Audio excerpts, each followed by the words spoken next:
भारत, खबरें वही जो हो सही। ग्रामीण अंचल में बालिका शिक्षा की अलख जगाकर शिक्षा के क्षेत्र में अपनी अनूठी पहचान बना चुका चंद्रगुप्त मौर्य प्रभावंश महिला महाविद्यालय मथौली बनकटी बस्ती छात्राओं को उच्च संस्कार युक्त और रोजगार परक शिक्षा देने हेतु कृत संकल्पित है। विद्यालय के प्रबंधक और शिक्षाविद डॉक्टर अनिल मौर्य द्वारा अनवरत बालिकाओं की शिक्षा पर विशेष ध्यान दिया जाता रहा है। अब कक्षा 6 से 12वीं तक की शिक्षा हेतु सम्राट अशोक प्रभावंश बालिका इंटर कॉलेज की स्थापना भी किया गया है, जहां छात्राओं को हिंदी अंग्रेजी माध्यम के साथ कंप्यूटर का भी ज्ञान देकर आत्मनिर्भर बनाने का प्रयास किया जाएगा। सम्राट अशोक प्रभावंश बालिका इंटर कॉलेज की प्रधानाचार्य श्रीमती नीलम मौर्य छात्राओं को गुणवत्तापूर्ण शिक्षा के साथ ही साथ कंप्यूटर ज्ञान और सामाजिक ज्ञान देने हेतु कटिबद्ध हैं। उनके द्वारा कक्षा 6 से 11वीं तक की छात्राओं की उचित काउंसलिंग कर उनकी रुचि को ध्यान में रखते हुए उन्हें सही दिशा दिए जाने का कार्य किया जा रहा है। गौरतलब है कि चंद्रगुप्त मौर्य प्रभावंश महिला महाविद्यालय की स्थापना 2008 में राज्य अध्यापक पुरस्कार प्राप्त शिक्षक वंशराज मौर्य के कर कमलों से हुआ था। स्थापना काल से ही विद्यालय बालिकाओं की शिक्षा में मील का पत्थर साबित हो रहा है।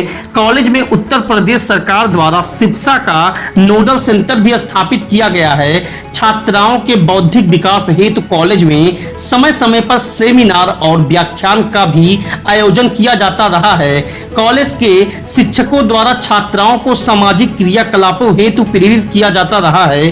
चंद्रगुप्त मौर्य प्रभावंश महिला महाविद्यालय की अपार सफलता के बाद अब कॉलेज के प्रबंध तंत्र ने कक्षा 6 से 12वीं तक की छात्राओं हेतु सम्राट अशोक प्रभावंश बालिका इंटर कॉलेज की स्थापना किया है, जिसमें कला विज्ञान विषयों की उपलब्धता है। नवीन इंटर कॉलेज में कक्षा 6 से 11वीं में एडमिशन चल रहा है। इंटर कॉलेज की प्रधानाचार्य श्रीमती नीलम मौर्य ने बताया कि विद्यालय छात्राओं को गुणवत्तापूर्ण शिक्षा के साथ ही साथ भारतीय संस्कृति की जानकारी, संस्कार, कंप्यूटर ज्ञान, खेल कूद और अन्य क्रियाकलापों में पारंगत बनाने का कार्य करेगा।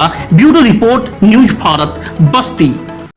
मैम, चंद्रगुप्त मौर्य प्रभावंश महिला महाविद्यालय के बाद यहाँ इंटर कॉलेज की स्थापना की गई है। मैम, उसका उद्देश्य क्या है और किस तरह से यहाँ शिक्षा दी जाएगी? इसका उद्देश्य भैया यही था कि यहाँ पे जो शिक्षा दी जाए बालिकाओं के लिए स्पेशली ये खोला गया है, क्योंकि बच्चों की रिक्वायरमेंट थी कि मैम यहाँ पे बालिका इंटर कॉलेज कोई नहीं है। गार्जियन को भी लग रहा था कि यहाँ पे ऐसा बालिका होता, यहाँ पे हम लोग पढ़ा लेते और फिर डिग्री में भी बच्चों को भेजते। तो डिग्री था ही, तो ये डिपार्टमेंट में ये कोशिश किया गया कि खोलने की, कि बालिकाओं को अच्छी शिक्षा दी जा सके। जैसे यहाँ पे हिंदी और इंग्लिश दोनों का कॉम्बिनेशन करके शिक्षा दी जाएगी। है तो हमारा यूपी बोर्ड हिंदी मीडियम ही कहने के लिए, लेकिन हम लोग हिंदी के साथ साथ इंग्लिश की भी शिक्षा इतनी अच्छी देंगे कि जैसे ना इंग्लिश मीडियम के बच्चे अच्छे होते हैं इंग्लिश पढ़ने में, वो बोल भी लेते हैं अपने गार्जियन से, कहीं फॉर्म निकलते हैं, वैकेंसीज निकलती हैं तो उन्हें नहीं समझ में आता। सिलेबस आप आजकल देखिए नेट पे सारा इंग्लिश टू रहता है, तो वो सब समझने में उनको कोई दिक्कत ना हो। कोशिश तो हम लोग यही की है कि ऐसे मतलब दोनों कॉम्बिनेशन ऐसा हो कि आपको हिंदी भी अच्छे से आए, इंग्लिश भी अच्छे से आए। क्योंकि इंग्लिश मीडियम के बच्चों को देखिए आजकल शिक्षा दी जाती है, उनसे अगर हिंदी में कोई पेपर सॉल्व करवाइए तो वो कहते हैं हिंदी का वर्ड हमें समझ में नहीं आ रहा, तो ऐसी दिक्कत ना हो बच्चों को। इसलिए ऐसे कोशिश की गई है कि दोनों भाषाओं में शिक्षा दी जाए। मैम, इस इंटर कॉलेज का नाम मैम क्या है? सम्राट अशोक प्रभावंश बालिका इंटर कॉलेज। ये मथौली में ही है? जी मैम। मैम, और कंप्यूटर शिक्षा और अन्य चीज़ों पे भी ध्यान दिया जाएगा?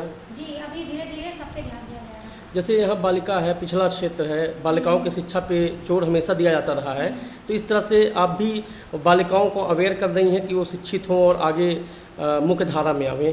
जी, कि बालिकाएं जैसे कुछ क्षेत्र में जैसे गांव के एरिया में बालिकाएं पिछड़ी रह जा रही थी, उनको बस केवल ये लगता है कि घर का काम कर लें, इसके बाद शादी हो जाएगी, अपने घर चले जाएंगे। तो बच्चों की ये धारणाएं, थोड़ा पेरेंट्स की भी जिम्मेदारी है, जिनके माता पिता हैं, भाई बहन हैं बड़े, उनको भी सोचना चाहिए कि आजकल लड़कियां देखिए जो सिटी में हैं, क्या गांव में अगर पढ़ना चाह रहे हैं बच्चे, तो माँ बाप अगर सपोर्ट करते हैं, घर का सपोर्ट हो, तो बच्चे आगे निकल सकते हैं। ऐसा नहीं कि हमारी बच्ची गांव की है तो वो पढ़ नहीं सकती, तो उसको सुविधा हम लोग दे रहे हैं कि वो अच्छे से पढ़ लिख के यहाँ से अच्छे से निकले और कुछ बन के दिखाए।